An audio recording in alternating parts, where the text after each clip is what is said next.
नमस्कार दोस्तों, आज हम पढ़ने जा रहे हैं सिग्मा बंध और पाई बंध। बहुत इम्पोर्टेंट टॉपिक है और आसान भी बहुत है। आज आपको मैं समझा देता हूं। एक टर्म होती है अतिव्यापन, ओवरलैपिंग कहते हैं इसे हम, अतिव्यापन। अंग्रेजी में कहेंगे ओवरलैपिंग। क्या मतलब है इसका? देखो भाई, ओवरलैप माने होता है गोद में, ओवर माने ऊपर, लैप माने यहां बात करेंगे चढ़ जाना। थोड़ा सा एक कक्षक दूसरे कक्षक के ऊपर ओवरलैप, अतिव्यापित हो जाता है, अध्यारोपित हो जाता है। जैसे मान लीजिए मेरे ये दो हाथ हैं, ठीक है, देखो, और ये देखिए, ये देखिए, ये देखिए, ये बिल्कुल नजदीक आ गए। लेकिन अब क्या हो रहा है पता लगा?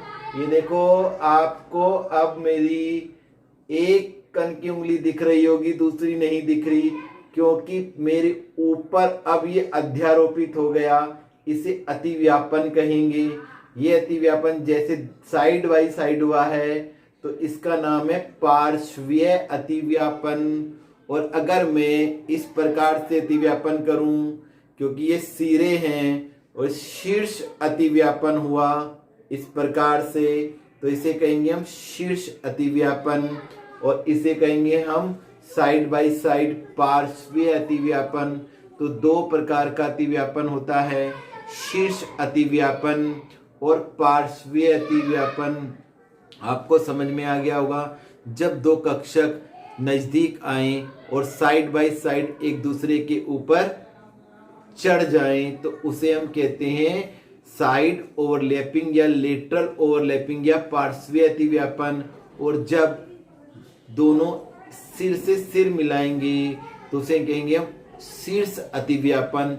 और एक दूसरा नाम है अक्षीय अतिव्यापन।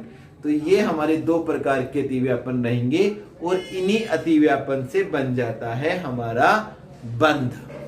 जब एक ऑर्बिटल दूसरे ऑर्बिटल को अतिव्यापित करता है तो एक बंध बनता है। इस बंध का नाम क्या बनेगा ये अतिव्यापन पर निर्भर करेगा। यदि शीर्ष अतिव्यापन है तो बंध का नाम होता है सिग्मा बंध। कौन सा बंध होता है?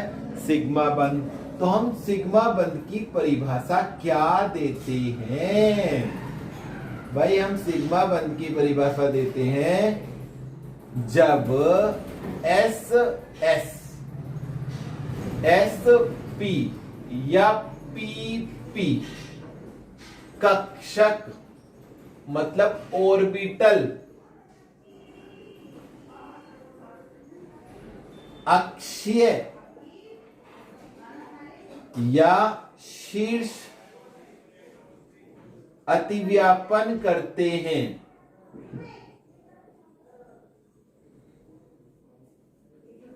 तो सिग्मा बंध बनता है। क्या बनता है? सिग्मा बंध बनता है। कौन सा बंध बनता है भाई? सिग्मा बंध। ये वाला सिग्मा नहीं लिखना आपको, इसका अर्थ होता है सम या जोड़। ये ग्रीक वाला सिग्मा देना है आपको, ठीक है, आधन न्याय की तरह जो बनता है सिग्मा बंध बनता है। और सिग्मा बंध जो होता है वो एक प्रबल बंध होता है क्योंकि इसमें अतिव्यापन की मात्रा अधिक होती है। ध्यान रखेंगे, सिग्मा बंध प्रबल होता है क्योंकि इसमें अतिव्यापन की मात्रा अधिक होती है। और मैंने आपको 3 प्रकार के सहसंयोजक बंध बताए थे, याद तो आपको होंगे ही, सिंगल बंध, डबल बंध और ट्रिपल बंध माने एकल बंध, द्विक बंध और त्रिक बंध। इन तीनों बंधों में एक एक सिग्मा पाया जाता है, अर्थात यह प्रत्येक बंध में पाया जाता है, चाहे वो एकल बंध हो, चाहे वो द्विबंध हो, चाहे वो त्रिबंध हो। और आपको बताएं, जो संकरित कक्षक होते हैं वे केवल और केवल सिग्मा बंध ही बनाते हैं। तो ये बात आप ध्यान रखेंगे, ठीक है। तो देखो, एक एस ये और एक एस ये, और भैया इनको अतिव्यापित करा दो ये लो जी, यो चढ़ गया एस इसके ऊपर, तो ये अतिव्यापन हो गया कौन सा, अक्षीय अतिव्यापन। और इससे बना ये सिग्मा बंद। और भैया एक लिया P और एक लिया S, और भैया ये देखो शीर्ष, इसके सिर पे अतिव्यापन हो गया, ये बना भाई सिग्मा बंद। और अगर दोनों लिए P, ये भी P और सिर से सिर जुड़ गए, ये देखो इसका सिर इसके ऊपर आ गया, तो इस अतिव्यापन का नाम है सिग्मा अतिव्यापन। इसे कहेंगे एस एस ओवरलैपिंग, इसे एस पी ओवरलैपिंग, और इसे पी पी अतिव्यापन। और तीनों से क्या बनता है, सिग्मा बंद।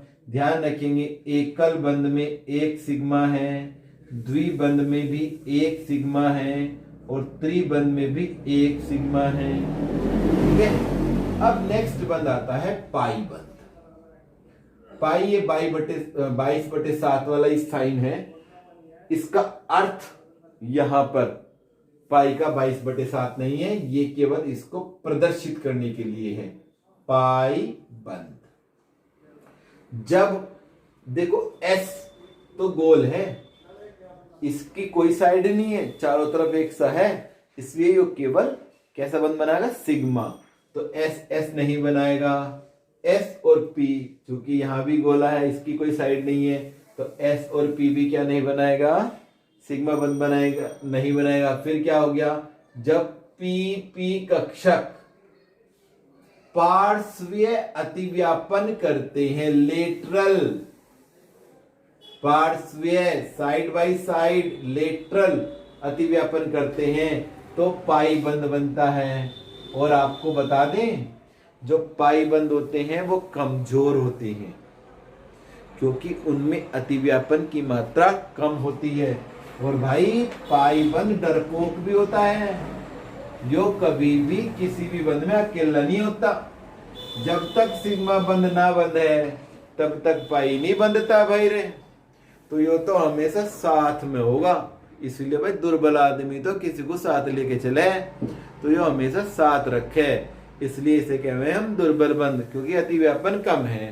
तो भाई कैसे बनेगा, ऐसे बनेगा जी, ये पाई, ये देखो पी ऑर्बिटल पी पी, मिलाओ भाई, जब मिलाएंगे तो ये नो मिल जाएंगे, मिल गए, देखो अतिव्यापन हो गया, एक स्लोप का एक स्लोप का।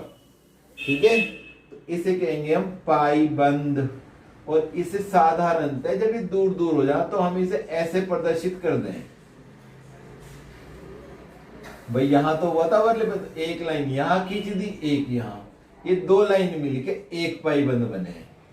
क्योंकि जब दो जगह अतिव्यापन होगा और ये अतिव्यापन जो कि साइड बाय साइड आती है, तो ज्यादा अतिव्यापन नहीं हो पाता, कम अतिव्यापन रहता है, ओवरलैपिंग कम रहती है, इसलिए ये दुर्बल बंद है। ठीक है, एक द्विबंध में एक पाई है भाई, क्योंकि एक सिग्मा है भाई, दो ही तो बंद है, एक सिग्मा इसमें एक पाई। अब जब त्रिबंध हो जाता है तो पाई हो जाए दो और सिग्मा रहेगा एक। इस तरह से त्रिबंध में दो पाई और एक सिग्मा होता है। अब कोई हमारे से पूछ ले कि भाई ये संरचना, इसमें कितनी सिग्मा कितनी पाई, तो कैसे गिने भाई, क्यों भैया इसमें कितनी सिग्मा कितनी पाई, अरे भैया कैसे गिने भाई, कितनी सिग्मा कितनी पाई कैसे गिने भाई, ऐसे गिने भाई, यो CH3 यो CH double bond, C triple bond, C single bond, double bond O single bond H। भाई ये भी होगी क्या भाई, कितने सिग्मा, भाई आंख मीच के जितने भी बंद दिख रहे हैं पहले हमने गिन दो, सब में सिग्मा होगा ही होगा, क्योंकि एकल बंद में भी सिग्मा, द्विबंध में भी और त्रिबंध में भी। तो 1 2 3 4 5 6 7 8 9 10 11 12 जगह बंद है भाई। द्विबंध त्रिबंध को भी एक गिन लेंगे, क्योंकि सब में एक ही तो सिग्मा, तो भाई 12 सिग्मा होगी। अब रे भाई पाई, भाई द्विबंध देखो कितने, एक है जी यहाँ, एक है यहाँ, तो द्विबंध हो गए दो। और भाई दो का मतलब एक एक सिग्मा, एक एक पाई हो गया इनमें। और त्रिबंधों में दो, यहाँ कितना त्रिबंध, एक तो दो ये रे भाई पाई, दो पाई यहाँ है, एक पाई यहाँ है, और एक पाई यहाँ है। तो भाई दो और एक तीन और एक चार पाई होगी। तो इस संरचना में कितनी पाई होगी, चार पाई। चार पाई, चार पाई। अरे मान लो भाई यो आ गया भाई रे, इसे देखो इसमें कितनी सिग्मा कितनी पाई है। अरे भाई इसमें भी क्या देखने की बात होगी, सबका बंद दिखा दो और भैया ऐसे कर दो। अब देखो भाई कितने बंद है, पहले देख लो, एक दो तीन चार पाँच छह, तो यही है भाई बाहर वाले, और अंदर एक दो तीन चार पाँच छह ये है, तो 12 सिग्मा होगी। भाई इत्तेफाक हो गया, इसमें भी 12 सिग्मा, इसमें भी 12, ऐसा ना सोचो सब में 12 हूं, गिन लेंगे वो तो। और भाई देखो एक दो तीन द्विबंध है और एक द्विबंध में एक पाई, तो भाई तीन ही तो पाई हुए, तो ये हो गया भाई इसमें, ठीक है। अब भाई एक छोटा सा एक और ले लो उदाहरण, तो कभी तुम सोचो इतनी,